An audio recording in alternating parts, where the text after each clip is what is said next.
예, 오늘 말씀은요, 이제 성막을 다 만들었고, 그래서 그것을 하나님께 이제 바치게 되는 그런 말씀입니다.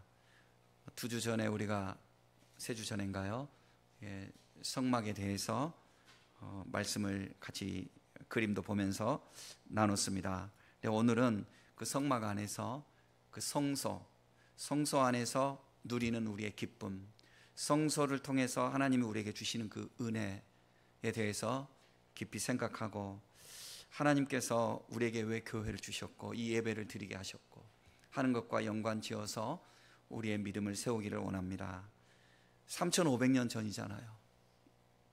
3500년 전 우리나라는 뭐 했을까 생각해 보면 정말 까마득하더라고요. 우리 역사가 없죠. 3500년 전에 그냥 가설로 뭐 고조선이니 기자조선이니 뭐 이런 것들 있지만 그때도 한참 후에잖아요. 그 3500년 전에 우리가 참 이 하나님의 말씀 문자가 있었다는 거, 그리고 그 문자를 지금 그대로 우리가 가지고 이 구약 성경을 가지고 있어요. 너무 대단하지 않나요? 정말 놀랍지 않나요? 그러니까 하나님께서 성령의 감동으로 말씀을 기록하게 하셔서 그런 거예요. 그 3500년 전이면 여러 가지가 그렇잖아요. 굉장히 그 참 기술적으로나 여러 가지가 참 부족한 그런 때 아닙니까? 그런데 그때 기록된 그 말씀 그대로를 우리가 가지고 있어요. 그 문자를 가지고 이게 성경책이에요. 정말 놀랍지 않나요? 그 나라가 큰 나라도 아니잖아요. 조그마한 나라잖아요. 그런데 왜 그렇게 하셨나요? 하나님이 보존하시니까, 하나님이 쓰시니까 그렇게 하신 겁니다. 그때 3500년 전에 이렇게 말씀을 주시면서 또 성전의 효시 된 그 광야 성전이죠. 광야 성전. 그를 오늘 말씀에서도 반복하죠. 성막 혹은 회막, 이렇게 말씀을 반복하고 있잖아요. 그래서 회막이라는 것은 모임이라는 것을 강조하고 있어요. 그러니까 성도들이 이렇게 모이는 거예요. 교회가 원래 이제 에클레시아거든요. 헬라어로 이제 바뀌거든요. 교회는. 그런데 구약에서는 이제 칼 그러거든요. 이게 모임 집단을. 그런데 이 건물로서 이제 이 회막을 이렇게 만들었어요. 회막을 만들었는데, 교회라는 뜻 자체가 뭐냐면 불러내어서 모으셨다는 거예요. 그러니까 우리가 불신의 세상에서 하나님 우리를 불러내어서 모았다는 거예요. 그러니까 구약으로 생각하면 이집트의 노예가 되어 있는, 영적으로 그거는 이제 어둠이잖아요. 거기서 불러내어서 하나님의 백성으로 거룩한 예배자로 모아주신 거예요. 그래서 이것을 회막이라고 하는 거예요. 모일 해자를 써서 이거를 하나님이 떨어져 있는 각자 사람들 이렇게 불러가지고 모아주셨다. 그래서 그 모임의 장소, 오헬 모엣이라고 그러거든요. 히브리어는 오헬 모엣, 모임의 장소 혹은 모임의 텐트. 예전에는 텐트를 쳤으니까 지금처럼 뭐 벽돌을 굽거나 이럴 수 있는 형편이 아니었어요. 그냥 움직이니까, 계속 이동하니까. 그런데 이 모임은 그냥 보통 모임이 아니거든요. 무슨 이 세상에는 모임들이 많이 있죠. 뭐 일하는 사람들도 모이고, 뭐 데모하는 사람들도 모이고, 모임이 많이 있죠. 그런데 교회는 그런 모임하고 다르죠. 교회는 어떤 모임이에요? 교회는 거룩한 모임입니다. 거룩한 모임. 그래서 이것을 성막이라고 합니다. 성막. 그래서 히브리어는 미시칸 하는데, 이것은 어떤 의미가 있냐면, 왜 거룩해요? 하나님이 임재하시니까. 그래서 이곳은 우리가 모이지만 우리만 있는 것이 아니라 이 안에는 우리 하나님이 이곳에 임재하시는 것입니다. 그래서 우리가 예배는 하나님 앞에 예배드리는 거예요. 예배는 하나님 앞에 예배드리는 거예요. 그래서 교회에 유명한 어떤 전통이 있죠. 부활절 날 주로 이제 그 찬양할 때 할렐루야, 할렐루야, 할렐루야 그 찬양할 때 사람들이 이렇게 일어나잖아요. 이렇게 전통적으로 일어나는데, 그게 그 기원에 보면 그 국왕이 예배당에 왔는데 보면 저도 대통령님이 그 장로님인 교회에 이렇게 있었는데요. 대통령님이 자주는 못 오더라고요. 왜냐하면 너무 번거로움이 있으니까. 근데 그때 저희 교회는 대통령이라고 해서 뭐 특별히 광고하거나 뭐 그런 교회가 아니에요. 그냥 누구든지 그냥 예배만 이렇게. 그래서 참 제가 그 모습이 참 좋았습니다. 그런데 일단 대통령님이 오신다고 하면은 먼저 한 주 전에 이렇게 며칠 전에 그 경호팀들이 와가지고 전부 다 조사하고, 또 대통령님 부인이 오실 때는 또 여자 경호원들 다 와서 곳곳에 예배당에 이렇게 앉아 있고, 마땅히 그래야 되겠죠. 그러니까 본의 아니게 대통령이라고 하면은 좀 그렇잖아요. 그런데 대통령 시절이 아니라 왕 시절이면 왕의 권위가 얼마나 대단하겠어요. 그렇죠? 그런데 그 왕이라 할지라도 하나님 앞에 예배드리는 그 장소에 와서 그 영광에 동참하는 그 마음이 너무 참 황홀하고 감격해서, 영국 사람들이 보통 모자를 쓰잖아요. 그죠? 모자를 벗고 일어서서 머리를 숙이고 이렇게 하나님께 경배하는 거. 그 찬양 속에서 나도 앉아 있을 수가 없어서, 그러니까 왕이 일어서니까 그 같이 오신 분들이 같이 일어설 수밖에 없었고, 그러다 보니까 옆에 있던 성도들도 같이 일어서게 됐고, 그때부터 이 할렐루야 코러스 하면은 성도들이 다 이렇게 일어서는 그 전통이 이렇게 생기거든 아니겠습니까? 우리가 예배 드릴 때에 여기에 하나님이 계시는 거예요. 여기에 성령님이 함께 하시는 거예요. 여기에 우리 죄를 담당하신 피 흘리신 예수님께서, 부활하신 예수님께서 이곳에서 우리와 함께 하시는 것입니다. 그래서 교회는 모임의 공동체요, 동시에 거룩한 공동체인 것입니다. 그래서 이 회막을 이렇게, 혹은 성막이라고도 부르고 회막이라고도 부르는 이 구약의 그 효시 성전을 세워주시면서 이동하는데, 거의 뭐 어떤 때는 일주일에 한 번, 어떤 때는 한 달에 한 번, 그렇게 이동하는데, 지었다가 또 뜯었다가 짊어지고 가야 되고 하는, 그런데 아무렇게나 짓게 하지 아니하시고 철저하게 이렇게 해라 이렇게 해라 이렇게 해라, 하나님이 이렇게 지으신 그 이유가 있습니다. 여러분, 우리가 이제 이 교회는 누구 때문에 이 교회가 우리가 가능하냐면 예수님 때문에 가능한 거예요. 예수님이 우리의 길을 열어주시지 않으셨으면 우리는 이방인 취급을 당하고, 그죠? 구약에 머물러 있으면 우리는 뭐 이방인 취급 당하고요, 또 하나님의 말씀이 우리에게 들어올 수도 없는 거죠.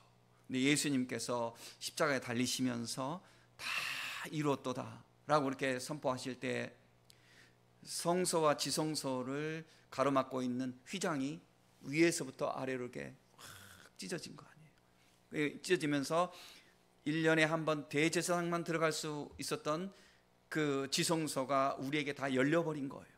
그래서 만인 제사장설이라는 이야기를 여러분 우리가 들어본 적이 있을 겁니다.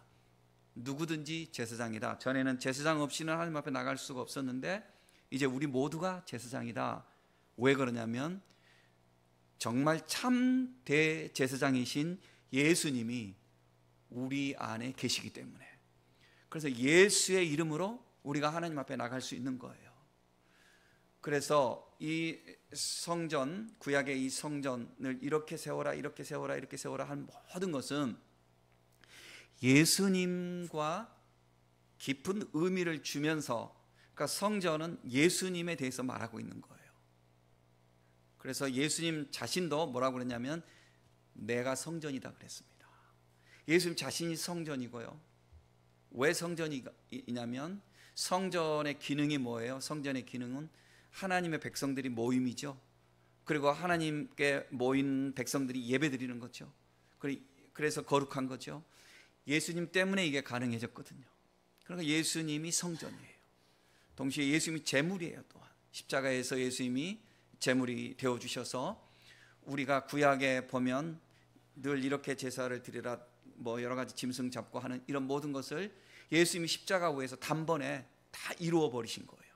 이 예수님의 속죄 제사 단번에 영원히 이루어 버리신 거예요. 그래서 예수님이 제물이에요. 동시에 예수님은 성전이고 제물이고 그 다음에 제사장이에요. 우리와 하나님 사이에 가로막힌 담을 예수님이 허물어 주셨고 예수의 이름으로 우리가 하나님 앞에 나갈 수 있는 거예요. 그래서 예수님이 우리에게 제사장인 거예요. 그래서 예수님이 내가 곧 길이요 진리요 생명이라 하는 말씀, 그 말씀이 주님이 하신 말씀이 당연히 진리의 말씀, 영원하신 그 능력의 말씀인데 생각하면 생각할수록 맞는 거예요. 그 말이 예수님이 길이요 진리요 생명입니다. 그러니까 여러분들 무엇을 하시든지 무엇을 추구하시든지 예수님과 동행하기를 힘쓰는 성도님들 되시기를 바랍니다. 그리고 무엇이 어려울 때는 예수님이라면 지금 이 일을 어떻게 하실까? 그걸 항상 생각해 보세요. 예수님이라면 지금 어떻게 하실까? 예수님이 무엇을 기뻐하실까? 그래서 예수님을 묵상하고 예수님이 기쁨이 되는, 우리가 하나님 아버지가 너무 멀잖아요. 하나님의 뜻대로 살아야 되는 게 맞는데 하나님 아버지 너무 멀잖아요. 예수님이 이 땅에 오셨잖아요. 오셔서 성경에서 보여주셨지 않습니까? 그러니까 예수님이라면 어떻게 하실까를 생각해서 예수님을 닮아가는 우리가 되면 우리가 하나님의 기쁨이 될 수 있는 것입니다. 지난주에 우리가 그림을 봤지만 이 구약의 이제 성막 혹은 회막에는 이렇게 울타리가 쭉 쳐져 있습니다. 울타리가 쳐져 있는데 문은 하나였어요. 울타리가 쳐져 있는 것은 뭐냐면요, 불러내어서 모았다는 뜻이잖아요. 교회가. 그러니까 교회는 아무나, 사실 누구나 들어와도 되지만 아무나 들어올 수는 없는 거예요. 교회는 누구의 이름으로 들어와야 되죠? 예수의 이름으로 들어와야 되는 거예요. 그래서 예수님 안에서 믿음으로 거듭나지 않으면 교인은 될 수 있어요. 교회는 누구나 올 수 있어요. 교인이에요. 그러나 예수의 보혈이 그 영혼에 흐르면 그가 성도가 되는 거예요. 그래서 예수의 이름으로 주님 앞에 나올 수 있는데 오직 예수의 이름으로 나오는 거예요. 그래서 이 회막 혹은 성막에는 문이 몇 개였다고요? 문이 하나였어요. 다른 이름으로는 구원을 얻을 수 없나니 천하 인간에게 구원을 얻을 만한 다른 이름을 우리에게 주신 바가 없도다 그랬습니다. 오직 예수의 이름으로. 가끔 이제 종교 간의 뭐 대화 이런 이야기 많이 할 때 다른 우리 한국에 기독교 말고 큰 종파 두 개 있죠. 그들은 너무 가까워요. 왜냐하면 양보하니까. 그러니까 우리가 일반적으로 폭이 넓게 서로 교제하고 이해하고 관용하는 모습은 정말 중요하죠. 그러나 이게 예배드림에 있어서 이게 구원의 이 완충지대를 섞어버릴 수는 없는 거 아니에요.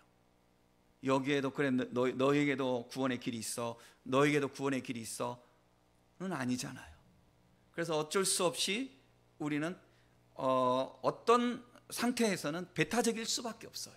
기독교는 왜 그렇게 배타적이냐 라는 말이 참 마음이 아프지만 어쩔 수 없는 것. 예수의 이름으로 구원을 얻는 거지 다른 어떤 데 구원이 있는 것 아닌 것입니다. 그래서 우리는 오직 양의 문 예수님, 그 문으로 우리가 들어가야 하는 것입니다. 그리고 예수의 이름으로 들어갈 때 예수님 무엇을 하셨죠? 우리를 위해서 십자가에서 제물이 되어 주셨잖아요. 그래서 이 회막의 문을 열고 들어가면 첫 번째 만나는 것이 제단이라고 그랬습니다. 제단, 짐승을 잡아서 거기에 각을 뜨고 하나님께 드리는 그런 제단. 그러니까 이 제단이 뭐예요? 십자가예요, 십자가. 그래서 예수의 이름으로 우리가 하나님께 나가는데 예수님이 우리를 위해서 무엇을 하셨는가? 나를 위해서 십자가를 지셨다. 그 십자가를 지셔서 그 십자가의 지심은 희생제사다. 하나님 앞에 희생제사다. 그래서 예수님의 이 십자가를 통해서 우리는 하나님 앞에 나갈 수 있다는 것을 우리가 분명히 믿는 거예요. 그러니까 우리 믿음이라는 건 뭐냐면 예수님을 믿는 건데, 예수님의 무엇을 믿냐? 예수님이 나를 위해서 십자가에 달리신 것, 그 희생 제사를 통해서 내 죄가 용서받은 거다라는 그 사실을 내가 믿는 거예요. 그것을 믿음으로 고백하는 거예요.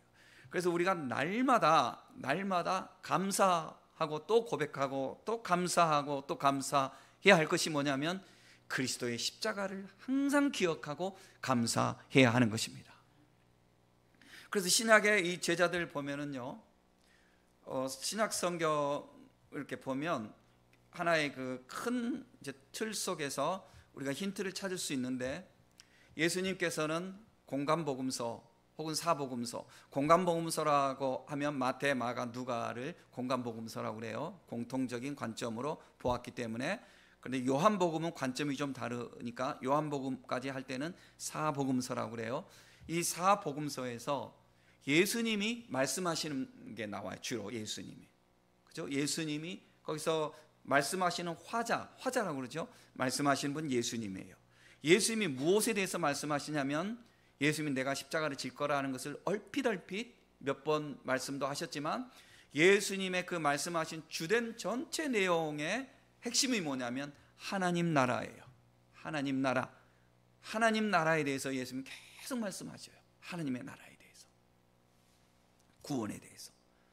그런데 이제 제자들이 예수님의 부활을 체험한 이후에 제자들은 하나님의 나라에 대해서 말씀하는 부분도 조금은 있지만, 이 제자들은 90% 이상 전부 무엇에 대해서 말하냐면 오직 예수님에 대해서만 말하는데, 예수님의 무엇에 대해서 말하냐면 예수님의 십자가에 대해서만 말을 하는 거예요. 그리고 섞어서 부활. 그러니까 왜 십자가에 대해서만 말을 하냐면, 예수님의 십자가를 통해서 예수님이 말씀하신 하나님 나라에 우리가 갈 수 있습니다, 이건 거죠. 그러니까 우리는 제자들의 그 후세대이지 않습니까? 그래서 우리는 마땅히 우리가 하나님 나라에 갈 수 있고 하나님 나라를 차지하는 성도들인데, 우리가 이 세상을 살면서 힘써야 되고 감사해야 될 것이 뭐냐면은, 하나님 나라는 우리 힘으로 가는 것이 아니라 이것은 주어지는 거예요. 이거는 은혜로 주어지는 거예요. 내가 힘써야 될 것은 뭐냐면 십자가의 은혜에 감사하는 거예요. 그리고 그 십자가의 은혜를 전파하는 거예요. 그 십자가 이후에 주께서 부활하신 그 사실을 내가 확실히 믿고 부활의 주 예수 그리스도를 선포하는 성도들이 되어야 하는 거예요. 예수님께서 이 십자가의 은혜를 통해서 우리에게 구원을 주신 것에 대해서 이 성막을 통해서 이제 좀 표현을 드리면, 성막에 이제 제단이 있고 물두멍이 있고 성소에 들어가서 또 지성소로 들어가고 그러잖아요. 근데 지성소 가장 이 내부에 있는 그 지성소에 대해서 먼저 말씀을 드리면, 지성소에는 법궤가 있다고 그랬죠. 그런데 이 지성소는 대제사장만이 1년에 욤 키푸르라는 그 대속죄일에 한 번 들어갈 수 있다고 그랬어요. 대제사장이 한 번 들어가는데 대제사장이 무엇을 가지고 들어간다고요? 희생 제물의 피를 양푼에 담아 가지고 가는 거예요. 그 아사셀 염소 한 마리하고 그 다음에 이 속죄 염소 한 마리, 이 두 마리를 그 대속죄일 날에 이렇게 잡아와서 한 마리는 제사장이 안수 기도를 해서 광야로 내보냅니다. 그러니까 예수님이 영문 밖으로 내쫓김을 당하는 그 모습을 상징합니다. 그리고 한 마리는 피를 받아가지고 그 피를 이 성소에서 지성소를 통과하는 휘장을 열고 들어가서 거기에다가 이 피를 붓습니다. 그럴 때 대제사장이 자칫 잘못하면 죽임을 당할 수가 있었어요. 하나님 앞에 온전하지 못하면. 구약에서는 이것을 분명하게 보여줘야 되기 때문에. 그래서 대제사장이 들어갈 때는 끈으로 자기 몸에 이렇게 끈을 묶어서 이렇게 밖으로 내어놓고 갔다는 그런 말이 있어요. 그래서 밖에서 제사장이 빨리 안 나오면 이거 끈을 이렇게 잡아서 확인해 보고, 거기 들어가서 이 법궤 뚜껑에다가, 그러니까 이 법궤 안에는 하나님의 말씀의 핵심인 십계명 돌비가 들어있어요. 그러니까 그 법궤를 덮고 있는 그 뚜껑에다가 이 피를 붓는 거예요. 이 피를 부으면서 우리가 이 율법에 의하면 죽임을 당할 수밖에 없습니다. 그러나 하나님의 이 희생 제물을 받으시고 하나님이여 우리의 죄를 사하여 주옵소서라고 이렇게 기도를 하는 겁니다. 그래서 이 피가 곧 십자가의 피를 상징하는 거예요. 이거는 이제 검증되지 않은 여러 가지 고전적인 이야기들이 많이 나오는데, 예수님께서 갈보리 언덕에서 십자가에 달리신 그 지점이 솔로몬 성전에서 원래 있었던 희생 제물을 이렇게 잡고 했던 그 법궤가 놓여져 있던 장소와 연관이 있다 하는 것까지 주장하는 일부 성경학자들이 들어 있습니다. 그런데 이것은 그 사실 거기에 꼭 물증, 거기에 맞니 안 맞니를 떠나서 의미가 중요하죠. 그래서 그 십자가의 보혈로 우리가 사함을 받습니다 하는 그런 의미인 거예요. 그래서 이 법궤 뚜껑을 원래 이제 카포렙트, 그래 카포렙트는 카파르가 뭐냐면 덮다 하는 뜻이에요. 덮다. 그런데 뭘 덮어요? 겉으로 보면 율법을 덮는 거죠. 그런데 알고 보면 뭘 덮어요? 우리의 죄를 덮어주시는 거예요. 너희 죄가 주홍 같을지라도 눈과 같이 이어질 것이요 진홍같이 붉을지라도 양털같이 되리라. 죄를 깊은 바다에 던져버림 같이 우리를 그 죄악을 생각하지 아니하시고 믿는 우리의 믿음을 보시고 하나님 우리를 구원해 주셨다고 그랬거든요. 누구 때문에요? 예수님 때문에. 근데 예수님 때문에 모든 사람을 구해 주나요? 아니죠.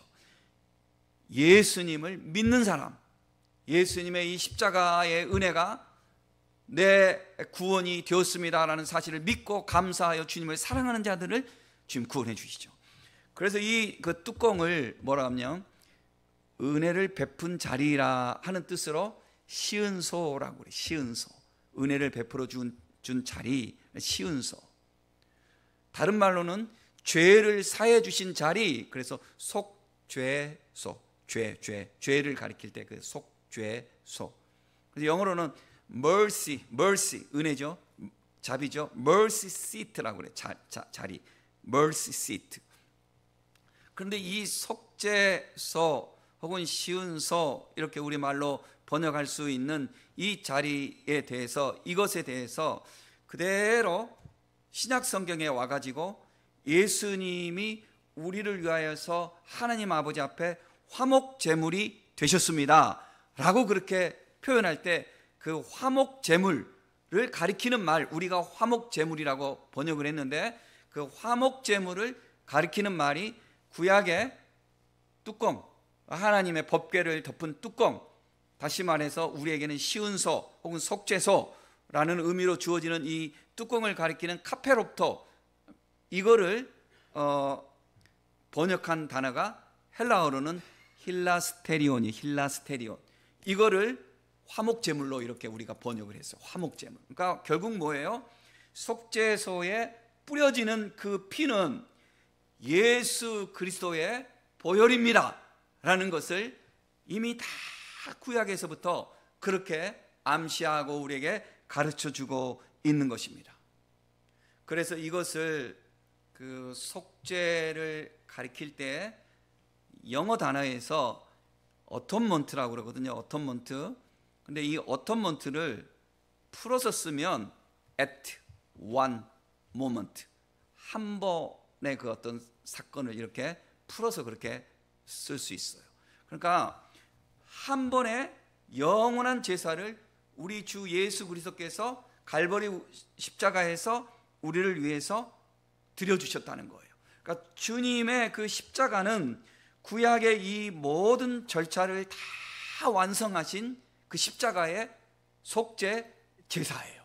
그러니까 주님께서 가상 7원, 우리가 고난주간에 매일 말씀을 봤던 그 십자가 위에서 하신 7마디 말씀이 있잖아요. 그 말씀이 다 의미가 있는데, 여기서 제일 중요한 말씀을 뽑으라 하면 저는 6번째 말씀, 다 이루었도다, 이 말씀에 있는 거예요. 주님이 다 이루신 거예요.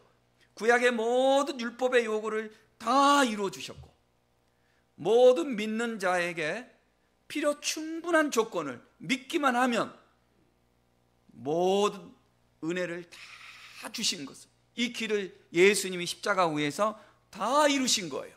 예수님의 죽으심으로. 그래서 가상칠언의 모든 말씀이 의미가 있지만 가장 중요한 한 말씀을 뽑으라 하면 다 이루었다, 다 이루었다. 주님의 십자가의 제사를 통해서 우리의 길이 열린 겁니다. 하늘 가는 밝은 길이 환하게 우리에게 열린 것입니다.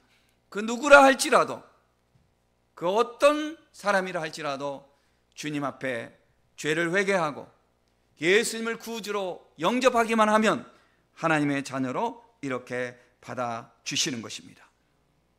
히브리서 10장 10절에서 12절, 이 뜻을 따라 예수 그리스도의 몸을 단번에 들이심으로 말미암아 우리가 거룩함을 얻었노라. 제사장마다 매일 서서 섬기며 자주 같은 제사를 드리되 이 제사는 언제나 죄를 없게 하지 못하거니와 오직 그리스도는 죄를 위하여 한 영원한 제사를 드리시고 하나님 우편에 앉으사라고 말씀하고 있습니다. 예수님이 이 모든 길을 우리를 위해서 이루어 주셨기 때문에 우리는 고난주간의 십자가의 의미에 대해서 생각했지만 우리는 일평생 동안 주님의 십자가에 대해서 감사하고 십자가의 의미를 깊이 새기면서 항상 예수님을 사랑하는 성도들이 되어야 하겠습니다. 자, 그런데 이제 우리가 평소의 생활은 어떤 생활이냐면요, 오늘 말씀에 이제 제가 결론부에서 핵심인데 성소 안에서의 생활이에요. 우리의 생활이. 그러니까 이 지성소에서 이루어진 이 모든 것은 예수님의 십자가에서 다 이루어 주셨고요, 이제 이 십자가의 은혜를 받은 성도들이, 일반 성도들이 일반적으로 누릴 수 있는 것이 뭐냐면 성소 안에서의 그 누림이에요. 성소 안에서의 누림. 자, 그러면 이제 다시 성소를 이야기를 하면요, 번제단, 제단, 예수님의 십자가의 은혜를 우리가 믿고 성소 안으로 들어가요. 교회 안으로 들어오는 거예요. 말씀 안으로 들어오는 거예요. 은혜 안으로 들어가는 거예요. 지금 우리 예배 안으로 들어오는 거예요. 이 들어갈 때에 먼저 무엇이 놓여져 있다고 그랬죠? 손을 씻는 물두멍이 있다고 그랬습니다. 그래서 이것은 뭐냐면 우리는 하나님 아버지 앞에 이미 예수 그리스도를 믿을 때에 영원한 우리의 모든 죄가 용서받고 하나님의 구원을 누릴 수 있는 은혜를 받은 성도들입니다. 하지만 우리는 이 세상에 살아가기 때문에 매일매일 우리의 삶을 돌아보며 천성을 향해서 날마다 우리 옷깃을 다시, 흐트러진 옷깃을 다시 추스르고 우리가 우리의 자세를 바로 잡아야 하는 것입니다. 이것이 우리를 돌아보며 우리를 또한 회개하게 하는 것입니다. 그래서 자꾸 지은 죄를 또 생각하고 이런 말이 아니라, 회개한다는 것은 뭐냐면 내 삶 속에서 내가 하나님의 기쁨에 더 만족하지 못한 것을 회개하는 거예요. 그래서 말로만 회개하는 것이 아니라 거기에 갈 수 있도록 노력하는 거예요.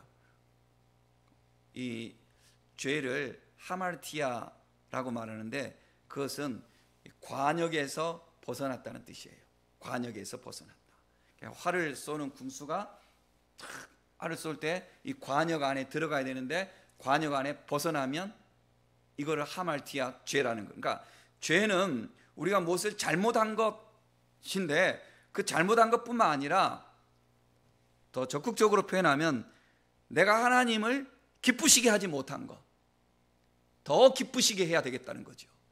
그래서 여러분, 좋은 성도들의 삶은 어떤 성도들이냐면요, 한 발씩 더 앞으로 나가는 거예요. 뭐라고요? 한 발씩 더 앞으로 나가는 거예요. 여러분 잘 들으세요. 자기의 의를 드러내고 자기 힘과 자기 주장으로 막 과잉 충성하는 사람들이 있어요. 가끔 보면. 여러분들이 그렇다는 건 아니고 일반적으로 말을 하는 거예요. 안 해도 되는데 하고 지나치게 해요. 자기를 드러내고 사람을 의식하고 그렇게 하다가 자기 감정과 자기 형편에 따라서 싹 바뀌어요. 사람이 싹 바뀌어요. 그건 뭐냐? 그건 신앙인의 모습이 아니에요. 그건 간사한 인간의 모습이에요. 절대로 그런 것을 본받지. 그래서 교회에서 일꾼을 여러분들이 뽑을 때도 볼 때도 한결같아야 돼요. 사람이 한결같아요. 우리가 다 실수와 허물이 있는 사람들이죠. 그러나 하나님 아버지 앞에서 대의 안에서 한결같아야 돼요. 그리고 그 한결같음 속에서 무엇이 중요하냐면요, 한 발씩 1cm라도 앞으로 나아가는 거예요. 나아가는 거예요. 퇴보하지 않고 나아가는 거예요. 한 발씩 나아가는 거예요. 여러분 한번 따라서 합시다. 한 걸음씩 나아갑시다. 한 걸음씩 나아가기 위한 믿음의 결심, 이것이 물두멍에서 손을 씻는 회개하는 그런 심정이에요. 그러니까 작년에 지은 죄, 재작년에 지은 죄 또 회개하고 또 회개하고, 그 죄에 자꾸 사로잡히라는 것 아니에요. 이 회개라는 것은 뭐냐면, 주님, 제가 오늘도 한 걸음 더 주님을 기쁘시게 섬기기를 원합니다. 마음의 결심, 이게 거룩해지는 거예요. 거룩이라는 건 뭐예요? 거룩이라는 것은 하나님의 것이 거룩이에요. 구별되었다. 하나님의 것으로 구별되었다. 하나님의 것으로 주께 더 나가기 원합니다. 주께 더 나가기 원합니다. 신자 되기 원합니다. 더욱 주님의 기쁨 되기 원합니다. 한 걸음씩 나아가는 거예요. 한 걸음씩. 이렇게 하나님 앞에 나아가기를 원하는 그 결심을 가지고 가는 거예요. 예수님께서 6월절 만찬을 할 때 발을 씻겨 주신다고 하니까 제자들이 놀랬죠. 그럴 때 예수님이 씻어줘야 너희가 깨끗한 자가 된다고 하니까 베드로가 그러면 저 목욕시켜 주십시오 이래서, 베드로 화끈하잖아요. 그러니까 예수님께서 아니야, 이미 목욕한 자는 발만 씻으면 돼. 그 의미가 뭐냐면 바로 이거죠. 그러니까는 우리가 이미 예수 그리스도의 십자가의 은혜를 깊이 믿고 고백하고 죄사함을 얻고 우리 영혼이 구원을 받았습니다. 그러나 우리의 생활 속에서 우리는 발을 씻어야 돼요. 발을 씻어야 돼요. 그러니까 이런 의미로 우리를 이제 돌아보는 것입니다. 자, 이렇게 해서 우리가 이제 회막 안으로 이제 들어가게 되는데요. 이제 이 건물 안으로 들어오게 되는데, 이 건물을 덮고 있는 지붕이 모두 몇 겹이냐면 4겹으로 있는 거예요. 4겹으로 있는데, 제일 바깥 지붕 이제 뭐냐면 이거는 해달, 그러니까 물개 가죽으로 덮었어요. 그러니까 이것은 뭐냐? 외부에서 볼 때는 이 내부를 알 수 없는 거예요.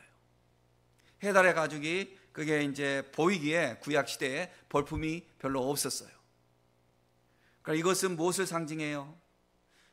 예수님을 단지 인간으로 보면 예수님은 흠모할 만한 것이 없어요. 예수님 무슨 남자답게 장군처럼 부하들을 다 이끌고 무슨 이렇게 보무도 당당하게 말을 타고 그런 분이 아니잖아요. 예루살렘 입성할 때도 조랑말을 탔잖아요. 나귀를 탔잖아요. 그리고 그 나귀도 한 번도 누구를 태워본 적이 없는, 얼마나 그거 어줍지 않게 탔겠어요. 그죠? 그런 모습. 그 예수님은 겉으로 보기에 주 앞에서 자라기를 연한 순 같고 마른 땅에서 나온 줄기 같아서 고운 모양도 없고 풍채도 없은즉 우리의 보기에 흠모할 만한 아름다운 것이 없도다. 주님 이런 모습, 세상 사람들이 볼 때 그런 거예요. 예수님 무슨 학파를 이루어 가지고 지식을 가지고 학문의 체계를 이루어 놓으신 것도 아니에요. 저는 요즘 이제 대통령 이렇게 막 출마하려고 사람들이 서로 막 토론하고 그럴 때 보면 난 좀 답답한 게 있어요. 많이는 보지 않지만 어쩌다가 한 번씩 보면 머리 똑똑한 게 대통령 되는 거 아니잖아요. 서로 막 니 뭐 이거 아냐, 너는 그거 말해봐라, 너 그것도 모르면서 대통령이 그런 사람이 대통령, 그거는 비서지, 학자지. 대통령이 뭐가 중요해요? 큰 마음을 가지고 큰 틀을 가지고 품을 수 있고 정직할 수 있고 나라를 사랑할 수 있고 이러면 되지. 대통령이 무슨 만능이에요? 막 만능을 요구하는 것처럼 막 요구하고 물어보고 무슨 장학 퀴즈 나온 사람처럼 물어보고 그럴 때 아유 참 당신들 그건 아닌 것 같다. 난 그런 생각이 들더라고요. 난 작은 한 사람이지만 대통령이라고 하면은 품고 누가 그러도 큰 이렇게 좀 울타리가 돼주고 속이 좁아가지고 네 편 내 편하고 끝까지 보복하고 이런 마음이 아니라 품고 또 국민을 사랑하고 경제를 사랑하고 그러면서 갈 수 있는 그 기준을 잡아주는 게 그게 중요하지. 경제에 대해서 내가 뭘 좀 알고 전문적인 용어에 대해서 내가 뭘 알고 그건 아니잖아요. 뭐 지나가는 이야기 죄송합니다. 이건 죄송하다고 말해야 될지 모르겠는데 하여간에 중요한 건 예수님이 무슨 장군도 아니고 예수님 무슨 학자도 아니에요. 예수님 무슨 학파를 이룬 것도 아니에요. 책을 쓴 것도 아니에요. 예수님 무슨 정당을 만든 것도 아니에요. 예수님은 무슨 어떤 땅을 정복한 것도 아니에요. 그러나 예수님이 십자가에 달리시고 2000년 지난 지금 전 세계는 모든 사람들은, 대부분의 사람들은, 예수님을 안 믿는 사람은 아직까지 있긴 있지만 예수의 이름 앞에 무릎을 꿇고 하나님 앞에 두 손 들고 예수님께 감사하며 예수님을 왕으로 이렇게 섬기고 있지 않습니까? 이게 중요한 거죠. 예수님은 이것을 위해서 우리에게 다 이루어 주셨죠. 그런데 세상 사람들은 이걸 모르니까 해달 가죽으로 덮여 있으니까 저거 좀 뭐지? 모른다는 거죠. 모를 수 있죠. 두 번째, 이제 해달 가죽 안에 들어있는 것은 뭐냐면 물들인, 이제 붉게 물들인 수양의 가죽으로, 이제 그 다음 해달 가죽, 수양의 가죽 이렇게 덮여 있어. 이건 그리스도의 보혈을 상징하는 거예요. 세 번째, 여기에는 이제 염소털로 만들어 있는 커튼이 있는데 이것은 뭐냐면요, 아름다운, 이제 마지막에 있는 아름다운 가장 내부에 있는 그 막이라고 해야 될까요? 이 천을 이렇게, 천도 아니잖아요, 그죠? 이게 뭐 가죽도 있고 마지막은 이제 실로 꼬았거든요. 제일 마지막 내부에는 뭐가 있냐면 이게 가늘고 고운 여러 이게 배실, 그 다음에 청색, 홍색, 자색실 이런 걸로 수놓은 걸로 이렇게 꼬았어요. 실을 꼬았어요. 꼬아가지고 거기에 이제 천사들을, 체리붐이라고 그러죠. 영어로는 체리붐. 우리가 그룹 천사라고 그러니까, 그룹이라고 하니까 집단을 우리가 생각하는 그 말이 있는데 영어로 체리붐을 우리가 번역하는 걸 그룹이라고 그렇게 했어요. 이거 히브리에서 나온 말인데 이거를 그룹 천사를 이렇게 천사를 수놓았어요. 그건 뭐냐면 성전 내부에 들어와 있는 사람들에게는, 가장 바깥에는 해달의 가죽이 덮고 있어서 뭐가 뭔지 모르고 그렇지만 가장 내부에 이 안에 들어와 있는 성도들에게 있어서는 하나님의 그 풍성한 영광의 그 은혜를 우리가 누리며 체험하며 만끽할 수 있도록 그 은혜를 주신다는 이런 의미가 있는 것입니다. 그래서 이렇게 우리를 보호하시는 거예요. 주님이 이 전에 들어오는 자들을 이렇게 보호하시는 거예요. 주님이 이 양의 문으로 들어오는 자들을 주님이 보호하시는 거예요. 도적이 오는 것은 취하고 빼앗고 훔치기 위해서 오는 거지만 예수님은 양으로 하여금 생명을 얻게 하고 그 생명을 더욱 풍성하게 얻게, 누리게 하시기 위해서 오셨다고 그랬거든요. 그러니까 이 안에서 예수님이 탁 보호하시면서 우리에게 이제 은혜를 주시는데, 이 안에는 세 가지가 있습니다. 세 가지가 있어요. 첫째가 뭐냐면 딱 들어오면요, 왼편에 뭐가 있냐면 등잔이 있습니다. 이 등잔은 빛입니다. 예수님은 내가 세상의 빛이라고 그랬습니다. 그래서 성도들은요, 예수님을 믿고 하나님께 영광을 돌리며 예배자가 되고 하나님의 은혜를 누리는 성도가 되면 어떻게 되냐면요, 하늘의 빛이 비춰지는 것입니다. 여러분, 이 세상에 살 때 사람들은 육신의 눈이 중요해요. 육신의 눈을 떠야 되니까. 그러나 육신의 눈만 떠갖고는 안 되고 또 무엇을 알아야 돼요? 지식의 눈도 떠야 돼요. 이것을 사람은 철학의 눈이라고도 말할 수 있겠어요. 하지만 정말 중요한 것은 천국 가는 성도들에게 있어서는 영의 눈이 떠져야 하는 것입니다. 영의 눈이 떠지는데 어떤 때는 내 육신은 그것을 알지 못하지만 가는 거예요. 어떤 이게 옳은 것 같아서 가는 거예요. 그런데 지내보니까 그게 맞는 거예요. 어떤 할머니가, 제가 어렸을 때 들은 간증이에요. 부흥사 목사님, 그 예전에는 봄 가을에 부흥회를 했습니다. 교회마다 목사님들이 와서 하는 이야기 중에 내가 잊지 않는 그 예화들이 많이 있는데, 어떤 할머니가 버스를 타고 손주를 데리고 버스를 타고 올라가는데 중간에 가다가 갑자기 막 내리고 싶은 거예요. 자기도 모르고 내리고 싶은 거예요. 그 손주 손을 잡고 내리니까 손주가, 할머니 지금 다 오지도 않았는데 왜 내리냐고. 따라 내리라고. 그랬더니 나중에 이렇게 터벅터벅하는데 그 버스가 저기서 어떻게 굴러 있더라. 뭐 이런 이제 말씀을 하셨어요. 이것이 사실인지 아니면 감동을 주려고 누가 만들어낸 이야기인지는 모르겠지만, 그러나 여기에 담겨 있는 의미가 있는 거예요. 우리가 이 세상을 살아갈 때 다 알고 하는 거 아니에요. 어떤 길은 그냥 했는데 이게 복이 되는 거예요. 놀라운 복이 되는 거예요. 여러분, 서부 개척 시대에 탄광, 금광을 캐러 막 유행했다고 그러잖아요.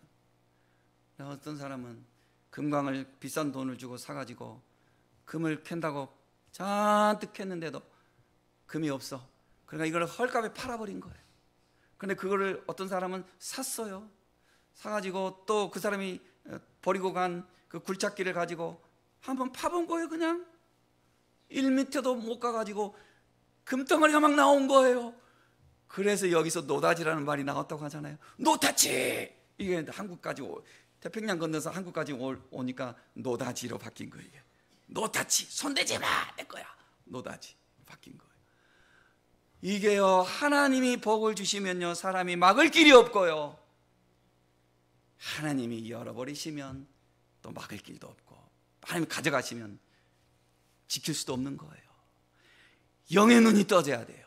영의 눈이 떠져야 되는데, 영의 눈이 떠졌다고 해서 영적으로 무엇을 이렇게 당장 이렇게 본다는 것이 아니라 내 영이 나도 모르게 주님이 원하는 방향으로 우리가 하는 거예요. 이런 은혜를 누리시기를 예수의 이름으로 축복합니다. 이 은혜를 누리면요, 자녀들이요, 여러분 예전에는요, 뭐 대학이 어느 대학 나가서 잘 되는 이런 시절이 이제 끝났어요. 벌써 끝났어요. 여러분 보세요, 우리 자녀들이 대학이 중요한 게 아니에요. 참 성격 좋고 건강하고 활기차게 살아가고 믿음 좋은 이런 자녀들이 세상을 다 정복해요. 여러분 역사책을 한번 보세요. 역사책을. 대학 졸업장 가진 사람들이 지금 최근의 역사만 봐도 대학 졸업장 가진 사람들이 세상을 움직이는지, 아니면 중퇴하고 뭐 고등학교 나오고 이런 사람들이 다 뭘 가지고 있는지 보세요. 왕 뒤에서 조종하는 사람들은 다 그런 사람들이에요. 그런 사람들이에요. 뭐 대학을 해서 나오지 말자는 게 아니라 그만큼 하나님의 은혜를 받는 사람을 따라갈 길이 없다는 거죠. 대한민국도 마찬가지예요. 뭐 좋은 대학은 뭐 이렇게 서열대하고 그 대학 아니에요. 벌써 끝났어요. 여러분, 하나님의 은혜를 누리는 성도들이 되시기를 예수 이름으로 축복합니다. 오른쪽에는 또 뭐가 있냐면요, 진설병이 있어요. 떡상을 탁 해놨는데 매 안식일 바로 직전에 이 떡을 12덩이를 바꾸는데, 이 12덩이 떡은 뭐냐면 이스라엘 백성들을 상징하면서 이게 뭐예요? 예수님이 내가 세상의 떡이로다, 생명의 떡이로다 그랬어요. 이것은 뭐예요? 하나님이 우리를 먹여주신다는 거예요.